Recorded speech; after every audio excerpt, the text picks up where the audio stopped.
वसई विरार महानगर पालिका चुनाव के मद्देनजर नालासोपारा में आयोजित भारतीय जनता पार्टी की जाहिर सभा में राज्य के मंत्री नितेश राणे ने विपक्ष पर जमकर निशाना साधा। करीब 20 मिनट की आक्रामक भाषण शैली में राणे ने कहा कि 15 जनवरी के बाद हम दिखाएंगे कि क्या करना है। वसई विरार और नालासोपारा शहर में एक बार फिर भगवा लहराएगा। राणे ने कहा कि भाजपा विकास, सुशासन और सुरक्षा के मुद्दे पर जनता के बीच जा रही है और जनता भी बदलाव के मूड में है। उन्होंने आरोप लगाया कि अब तक सत्ता में रही पार्टियों ने केवल वादे किए लेकिन जमीनी स्तर पर विकास नहीं किया। अब जनता हिसाब लेने के मूड में है। ऐसा कहते हुए उन्होंने कार्यकर्ताओं में जोश भरा। सभा के दौरान बड़ी संख्या में भाजपा कार्यकर्ता और समर्थक मौजूद रहे। जय श्री राम और भाजपा जिंदाबाद के नारों से पूरा मैदान गूंज उठा।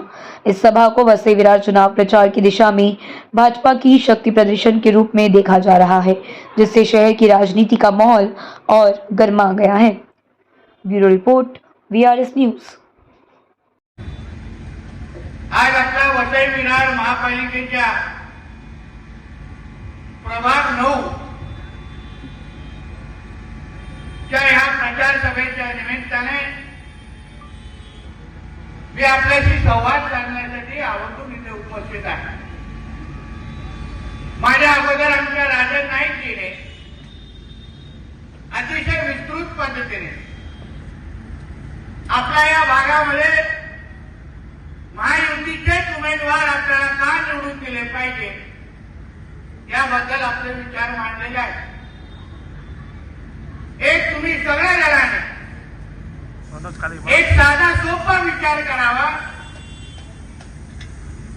की आपण ज्या घरामध्ये राहतो, ज्या परिसरामध्ये फिरतो, जिथे आपली लहान मुलं शिकतात, त्या परिसराचा विकास करायचा असेल तर असा कोणाकडे अशी ताकद आहे, राजकीय क्षमता आहे, निधी आहे, ज्यांना मतदान केल्यानंतर आपल्या प्रभागाचे सगळे प्रश्न सुटू शकतात।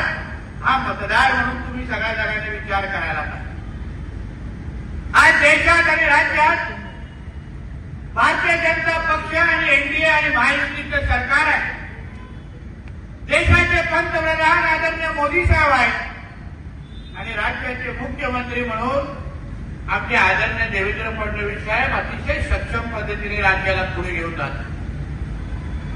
एवढी सगळी एका बाजूनी भक्कम असल्यामुळे असताना जेव्हा राज्याचं सरकार म्हणून त्यांच्याकडे आपण हक्काने जाऊ शकतो, त्यांचे प्रतिनिधी म्हणून आमच्या राजन नाईक आमदार म्हणून काम करतात, त्यांचे नेतृत्व आमचे आदरणीय देवेंद्र फडणवीस साहेब करतायत, दुसरं नेतृत्व उपमुख्यमंत्री म्हणून आमचे एकनाथ शिंदे साहेब करतायत।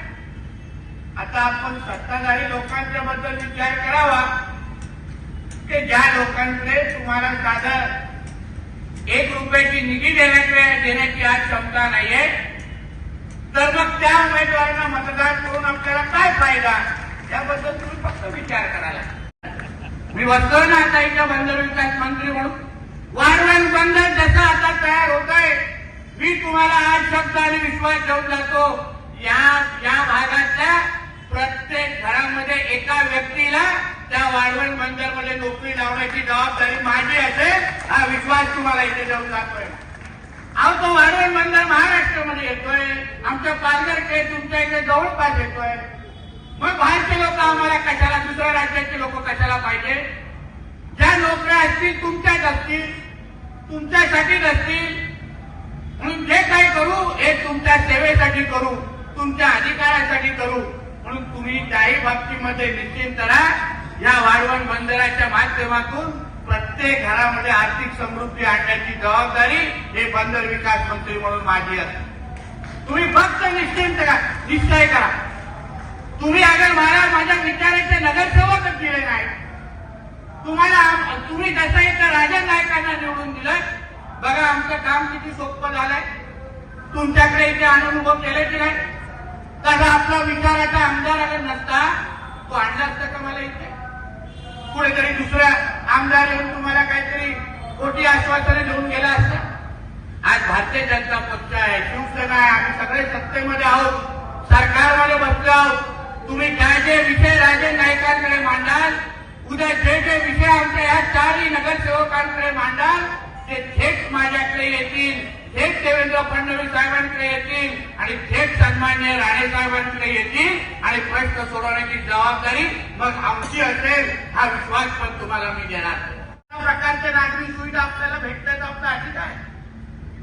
रस्ते, पाणी, वीजच्या पलीकडे जाऊ, ज्या लहान मुलांना खेळण्याचं प्लेग्राऊंड असेल, विविध चांगले रस्ते असेल, 24 तास पाणी असेल, सगळ्या गोष्टी मिळवणं शक्य हो, अशक्य काहीच नाही. इच्छाशक्ती असेल, राजकीय क्षमता असेल आणि नेतृत्व भक्कम असेल तर मी तुम्हाला विश्वास देतो पुढचे 5 वर्ष जसं खासदार आज भारतीय जनता पक्षाचा आहे, आमदार आज भारतीय जनता पक्षाचा आहे, तसाच तुम्ही महापौर आणि मला 4ही नगरसेवक महायुतीचे द्या. मी तुम्हाला विश्वास देतो हे पूर्ण परिसर तुम्हाला बदलून दाखवेन, नाही तर तुम्हाला परत मी तुमच्या समोर येणार नाही, परत येणार भरकाव तुम्हाला सांग. अहो सगळ्या गोष्टी शक्य आहे, काहीच अशक्य नाही. कसं काम करून घ्यायचं हे आपल्या लोकांना माहिती आहे. हे आपल्या आतापर्यंत काय समोरचे लोक पैसे खाण्यामध्येच मग्न होतो, तुम्हा लोकांना काहीच द्यायचं नव्हतं. पण आमचे राजे साहेब असो, आम्ही सगळेजण एकत्र आज आम्ही सरकारमध्ये बसलेलो आहे. तुमच्या सगळ्या विचाराची लोक आज सरकारमध्ये आहेत. तुम्ही फक्त आम्हाला या 15 तारखेला आशीर्वाद द्या. मला हे 4 ते 4 माझ्या महायुतीचे 2 धनुष्यबाण आणि 2 कमळ चिन्हाचे उमेदवार तुम्ही मला निवडून दिलात तर मी तुम्हाला विश्वास देतो एकही प्रश्न सोडवल्याशिवाय मी स्वस्थ बसणार नाही हा तुम्हाला शब्द देऊन तुम्हाला इथे